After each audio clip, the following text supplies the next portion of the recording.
అంటే చరిత్ర ఇదే చెబుతుందా విజయదశమి అంటే 9 రోజుల పాటు అమ్మవారు మహిషాసురమర్దిని 9 రాత్రులు వధించి తర్వాత దాన్ని జయం పొందారు, అప్పుడే విజయదశమి. అంతే అమ్మ, ఖచ్చితంగా చరిత్ర మనకి చెప్పేటటువంటిది ఇది.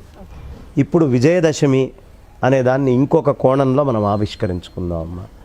మీరు ఓ సంవత్సరం పాటు పరీక్షలు రాశారు, ఈ కష్టపడి చదువుకున్నారు.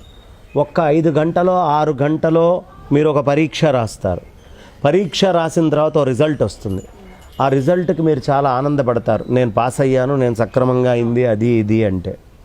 అలాగే ప్రతి మనిషి తన జీవన ప్రయాణంలో ప్రతి క్షణము ఓ పరీక్ష.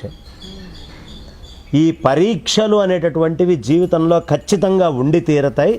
ఆ పరీక్షని జయించి ఆ పరీక్ష యందు ఉత్తీర్ణతని పొంది ఆ పరీక్ష నుంచి పూర్తిగా విజయాన్ని సాధించటం ఎలా అనేదానికి సంకేతమే విజయదశమి. కాబట్టి విజయము అనేటటువంటిది తథ్యంగా మనం చేయాలి. ఇంకొక విశేషం, ఈ ప్రకృతిలో మనకి చాలా మార్పులు. మొన్న వర్షాకాలం వచ్చింది, ఎండాకాలం వచ్చిన తర్వాత అన్నీ మాడిపోయినాయి, గడ్డి పరకలు అన్నీ కూడా. ఈ మారిపోయినప్పుడు ఒక వర్షం రాగానే మెల్లిగా చిగుళ్ళు వచ్చినాయి.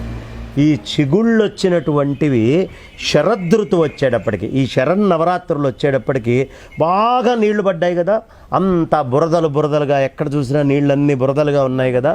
ఆ బురదలన్నీ తేరుకొని నీళ్లు మళ్ళీ స్వచ్ఛంగా అవటం ఆరంభించటం ఏదైతే ఉందో అది కూడా విజయదశమికి సంకేతమే. ప్రకృతి అంతా కూడా విజయోత్సవం చేసుకుంటుంది. మేమందరము ఆరోగ్యంగా చక్కగా మాలో ఉండే మలినాలన్నీ కూడా కిందకి వెళ్ళినాయని.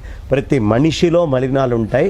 ఆ మలినాలన్నిటినీ చక్కగా కిందకి తీసుకొని వెళ్ళి శుద్ధతని పైకి తీసుకొని వచ్చే సాధన ఏదైతే ఉందో, ఆ తెచ్చుకుండే స్థితి అయితే ఉందో అదే విజయదశమి. అందుకని విజయదశమి అంటే మనందరము మలినాలని పోగొట్టుకొని కిందకి చేర్చి మంచి శుద్ధ సత్వ గుణాలని పైకి తెచ్చుకోవటమే విజయదశమి. మీ మాటలన్నీ కూడా చాలా ప్రకృతి సహజంగా ఉన్నాయి. ఇదంతా ఇప్పుడు ఈ వాతావరణం ఎలా చూస్తున్నామో మీరు చెప్పేది కూడా చాలా ప్రకృతి సహజంగా అనిపించింది. చాలా బాగుంది.